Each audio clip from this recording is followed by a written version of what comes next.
I've never seen anything like this. This isn't just that we can describe it as Orwellian, it's straight out of Orwell's 1984.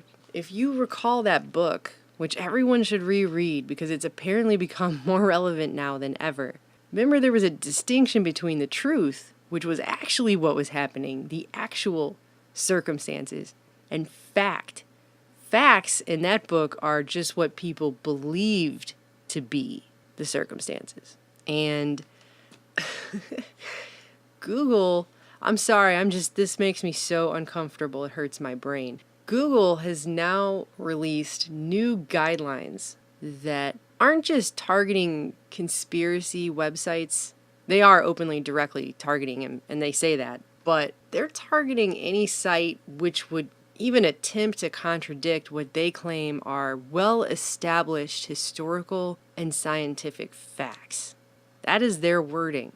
So one of the examples in this document talks about how they're going to rate main content on web pages, and that's how the pages show up in search rankings. Websites that present unsubstantiated conspiracy theories as if the information were factual, and then it gives an example of the Vatican's knowledge of the planet Nibiru. That's a pretty far out there theory for a lot of people, but as we all know, this has to do with anything that contradicts what they want people to think about how reality is. Google's Eric Schmidt, of course, attending Bilderberg every year. Help us understand where's the future of search going? Well, when you use Google, do you get more than one answer? Of course you do. Yeah, of course. Well, that's a bug. Yeah. We have more bugs per second in the world. There because are. we should be able to give you the right answer just once. So they're going to determine what it is that people are allowed to see on the internet. It used to be, we talked about this, ranking information, hiding information from people. But now in their new document, it's the new quality raters guidelines. They put out certain examples of conspiracy theory websites they're going to target, but it isn't just that. It's not even remotely just that. It's not going to be limited to just the outlandish, crazy conspiracy theories. Which, by the way, is why I think some of them are being pushed so hard right now. Some of the ones that you cannot wrap your mind around. I think the reason they're doing that is so they can discredit anyone who dares to ask any questions that go against what Google calls well-established scientific and historical facts, and just lump everybody together in the crazy bag.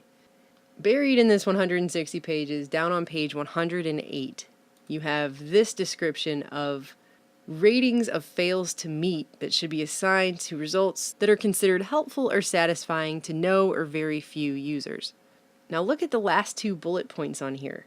Pages that directly contradict well-established scientific or medical consensus, and pages that directly contradict well-established historical facts. So you'll remember just a couple of years ago when the buzz term under Obama was the science is settled on climate change. The science is settled. Remember how they kept saying that over and over and over? Well, the science is settled, everybody. Sorry. As if you just say it repeatedly, that means it's true. Or websites that will extol all the virtues of vaccinations without providing anybody any information about the very real health risks. And well-established historical facts, geez, I guess that means the magic bullet theory for the JFK assassination. That would be a well-established historical fact, and so that will be what people get to see online. And anything that contradicts or questions what they determine is a well-established scientific, medical, or historical fact. Well, that information is going to get buried. It doesn't matter if, like on our channel, we're showing declassified documents, and now you have a new thing they've put up on YouTube to let me know that a lot more of my videos have now been identified as not suitable for advertisers. And I've explained this to you guys before. This isn't even about demonetization. This has to do with the burying of content and putting it in a virtual box so other people can't see it. Making sure it doesn't show up in searches, making sure it doesn't come up as related content for other videos, making sure that even sometimes my own subscribers who sign up for alerts to my videos coming out don't get those alerts, so they have no idea I even put a new video up unless they come and physically check it. And no one sees the video unless viewers share it themselves on Facebook and Twitter and all that, which of course, as we know, Facebook has their own quality control system that's going to match up with Google. This is where the whole fake news thing was always going. It was always going to this level of Orwellian censorship. And why? Because, as I've told you guys many times before, the World Wide Web, which they very purposefully called the web, has always been a cybernetic feedback loop of communication and control. They're controlling what people think with this. Literally. One way to think about this is we're trying to make people better people, literally give them better ideas, better augmenting their experience. Think of it as augmented humanity. Why can I say that? Because just before these new guidelines came out, NPR put out this article. They were all miffed because they claim that people aren't getting the well-established medical quote-unquote facts. And one of the examples they give in here has to do with what they claim is misinformation about the health benefits of colloidal silver. That's tip of the iceberg, okay? About what they claim are medical facts, quote-unquote. They always put articles like this out, by the way, right before they're going to hit everyone with their new guidelines. It's a problem reaction solution tactic. So I skipped past all that and just got right down into the meat of this article where they always bury the information that they figure most people won't read because they just read the first paragraph in the headline. And it says the reason this matters is because what shows up in search results shapes people's opinions. They know that the first things that people see when they Google something is going to be what most people just automatically believe. They're not going to go do their own research. They've replaced their brain with Google. And they could sway people's opinion based on what they showed. If it was mostly negative information or mostly positive information, they could get people to believe whatever they wanted them to. And that's what it says down here.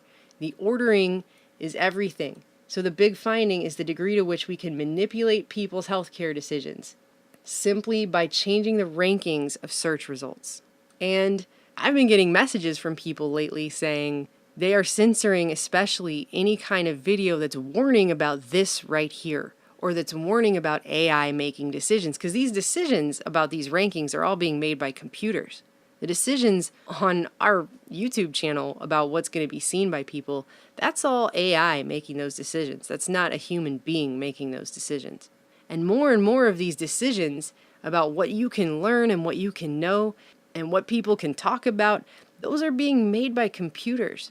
People don't realize how much of our society now is going to be based on what a computer says is okay for us or not. It's straight out of Rollerball. Remember the Zero computer and Rollerball that forgot the 13th century? A little confused again here today. This is embarrassing. It's embarrassing to misplace things. Oh, misplacing data? The whole of the 13th century. This is Zero's fault. Zero. He's the world's file cabinet. That's what this is, okay? It's the same exact thing. And the virtual world is starting to merge with reality. This is the issue. Dan Dix put this video up. The Vancouver Police Department is the first police agency in Canada to implement predictive policing technology. Just a little while back about how police in Vancouver are now using prediction technology to send out squads for pre-crime arrests. The new predictive system helps us to be a step ahead of potential offenders. Instead of just informing officers where crime happened 2 hours ago, we'll now be able to let them know where crime is predicted to happen 2 hours from now. What is that?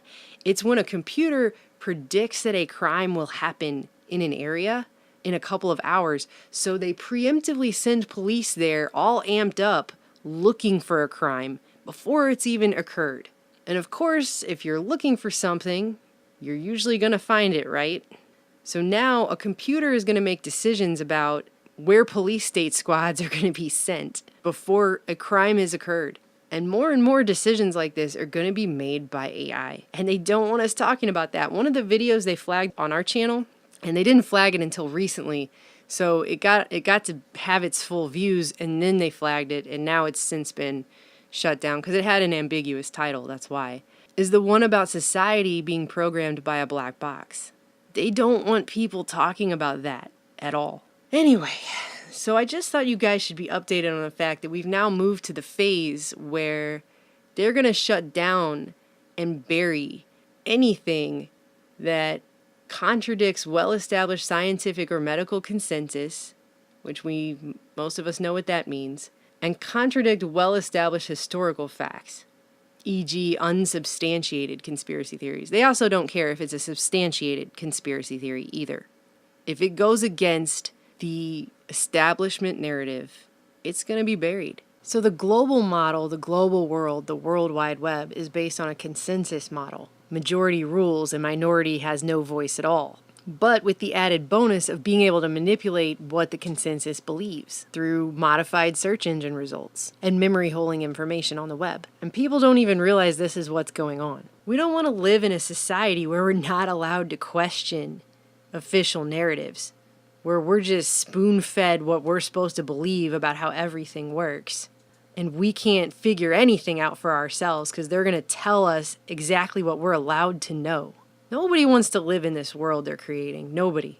If people really thought about it, got off the computer and formed their own opinion without the aid of Google and Facebook for 2 seconds, and they really thought about this, nobody wants to live in this world that they're creating.